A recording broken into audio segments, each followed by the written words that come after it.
1995 में world bank के vice president doctor Ismail ने कहा था कि अगर 20वीं सदी में दुनिया में तेल की मलकियत पर जंगें हुई हैं तो 21वीं सदी में पानी की मलकियत पर जंगें होंगी। तो क्या वो वक्त करीब आ गया है जब हम एक ऐसी जंग की जानिब बढ़ रहे हैं जिसकी बुनियाद सिर्फ और सिर्फ पानी की मलकियत है। आज की वीडियो में हम एक ऐसी ही मुमकिना जंग के बारे में बात करेंगे जो शायद अब बहुत करीब पहुंच चुकी है। ये भी खदशा है कि पानी के मामले को बुनियाद बनाकर पहले से तबाहशुदा मुल्क में सिविल वार का आगाज भी हो जाएगा। आप ये वीडियो देखें जिसमें मशहूर तालिबान कमांडर जनरल मोबीन कह रहे हैं कि 1 गैलन पानी ले लो लेकिन हम पर हमला ना करो क्योंकि हमें आपसे बहुत डर लग रहा है। मजाक उड़ाने वाली ये वीडियो तालिबान के मशहूर कमांडर जनरल मोबीन की जानिब से जारी की गई, जिसमें वो ईरानी सदर इब्राहिम रईसी का मजाक उड़ा रहे हैं। एक अफगानी कमांडो के बयान के मुताबिक अगर क़यादत हुक्म दे तो 24 घंटों में ईरान पर तालिबान का कब्जा होगा। दूसरी जानिब ईरानी फौजियों के बयान के मुताबिक तालिबान में इतनी सख्त नहीं कि वो उनकी फौज का मुकाबला कर सकें। हालांकि कुछ रोज कबल तालिबान ने ईरानी फोर्सेस की कई चौकियों पर कब्जा भी कर लिया था, जिसके बाद से हालात बहुत कशीदा होते जा रहे हैं। तालिबान जनरल की जानिब से ये 1 गैलन की ऑफर लगभग 30 लाख अफराद के लिए है, जिसका मतलब ऐसी ऑफर करना उनको जलील करना और उनका मुंह चढ़ाने जैसा है जो सख्त तरीन दिन गुजार रहे हैं। ज़रा सोचें कि जब इन लाखों अफराद की जिंदगियां शदीद खतरे में होंगी तो क्या ये सब कुछ पुरसुकून रहेगा या एक जंग का माहौल बनता जाएगा।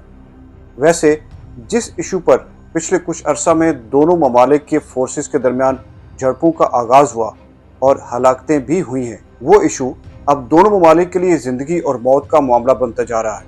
इस सूरत हाल में फैसला करना मुमकिन नहीं कि इस वक्त ज़रूरत किसकी ज़्यादा है, अफगानिस्तान के 60 लाख शहरियों की या ईरान के 30 लाख शहरियों की। ईरान पिछले 30 वर्षों में आहिस्ता आहिस्ता शदीद कहत साली की तरफ बढ़ रहा है, जिसे अब यूनाइटेड नेशंस इंतहाई सीरियस करार दे रही है और आने वाला वक्त बहुत ख़तरनाक हो सकता है।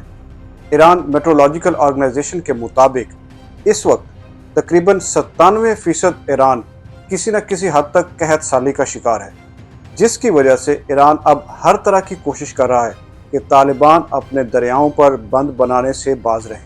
ताहम हालिया दिनों में हिलमत दरिया पर तालिबान हुकूमत का बिजली पैदा करने और पानी बचाने के लिए मुख्तलिफ डैम्स बनाने का मंसूबा 2 मुल्कों को एक जंग की सूरत हाल की तरफ धकेल रहा है। अफगानिस्तान के सूबे निमरोज में बनने वाला कमाल खान डैम, हेलमंद सूबे में काजाकी डैम, हेरात में पश्तन और सलमा डैम्स और फारा सूबे में बख्शाबाद डैम के मंसूबे किसी भी तरह ईरान को कबूल नहीं, क्योंकि सिर्फ फारा सूबे के बख्शाबाद डैम बनने से ईरान का शुमाली जोन और ख़ास तौर पर सीस्तान बलोचिस्तान सूबा सहरा में तब्दील हो सकता है। 2008 में ईरान ने तालिबान की अफगान हुकूमत के खिलाफ असलहे की फराहमी में बहुत मदद की और तालिबान की मदद से बख्शाबाद डैम को उड़ाने की कोशिश की थी, लेकिन वो मंसूबा नाकाम हुआ।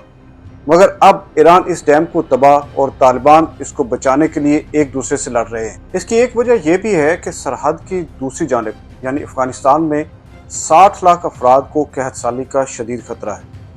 यूनिसेफ की रिपोर्ट कहती है कि अफगानिस्तान में इस वक्त 79% घरों को साफ पानी मुयसर नहीं, यानी अफगानिस्तान के 34 में से 30 सूबों को इस वक्त पानी की शदीद किल्लत का सामना है और ज़मीनें बंजर हो रही हैं, जिसकी वजह से लोगों को अब मुनासिब मिकदार में खुराक भी मुयसर नहीं बल्कि पहले से भी कम होती जा रही है।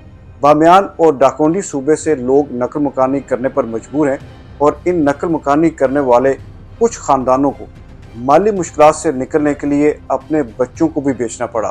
तारीखी एतबार से देखें तो तालिबान और ईरान के दरमियान ताल्लुकात बहुत अरसा से तनाव का शिकार रहे हैं। इसलिए तालिबान को एक ये भी खतरा है कि शायद ईरान अभी तालिबान पर डायरेक्ट हमला करने के बजाय ईरान की हमायत याफ्ता और तरबियत याफ्ता फातमियून ब्रिगेड के ज़रिए तालिबान के लिए हालात ख़राब करे। ये भी दुरुस्त है कि तालिबान के लिए ईरान की हमायत याफ्ता और तरबियत याफ्ता फातमियून ब्रिगेड एक ऐसा मुसलसल ख़तरा है जिसकी वजह से अफगानिस्तान एक बार फिर सिविल वार की तरफ जा सकता है। फातमियून ब्रिगेड में ज़्यादातर शिया बरादरी के वो लोग हैं جو طالبان اور دولت اسلامیہ کے حملوں سے بچنے کے لیے ایران میں پناہ گزین کیمپوں میں رہے، جہاں پر انہیں ریکروٹ کیا گیا۔ فاطمیون بریگیڈ کے زیادہ تر کمانڈر اور فائٹرز ہزارہ کمیونٹی کے ہیں، جن کو شام میں جنگ لڑنے کی بہت اچھی تربیت مل چکی ہے، اور فاطمیون کو ایرانی اسٹیبلشمنٹ کی پشت پناہی ہونے کے باعث یہ افغانستان میں طالبان کے لیے ایک بڑا خطرہ ہے۔ ایک اندازے کے مطابق شام میں جاری جنگ میں فاطمیون بریگیڈ کے فائٹرز کی تعداد 20 سے 50 ہزار تھی۔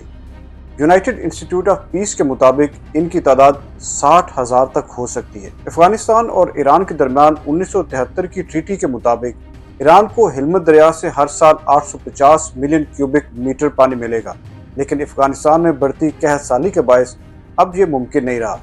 مگر ایران طالبان کو دھمکی دے رہا ہے کہ اگر اس ٹریٹی پر عمل نہ کیا تو پھر طالبان کسی بھی صورتحال کا سامنا کرنے کے لیے تیار رہیں۔ یورپی یونین کمیشن کے مطابق مستقبل میں پانی کے مسئلے پر 75 سے 95% چانسز ہیں کہ ممالک کے درمیان جنگ چھڑ سکتی ہے۔ ویسے پانی پہ جنگ شروع ہونا کوئی نئی بات تو ہے نہیں۔ ماضی کے ریکارڈ سے یہ پتہ چلتا ہے کہ اب تک 551 دفعہ پانی کے معاملے پر جنگیں ہوئی، لیکن مستقبل کے بارے میں اس لیے زیادہ پریشانی لاحق ہے کہ اب جہاں پانی کی کمی کے باعث لاکھوں کروڑوں انسانوں کو خطرہ ہوگا، وہیں جنگیں ہونے سے الگ جانی اور مالی نقصان ہوگا۔ اس لیے یہ امید ضرور رکھنی چاہیے کہ متاثرین انسانی جانوں کو بچانے کے لیے بہتر حل ضرور تلاش کریں گے۔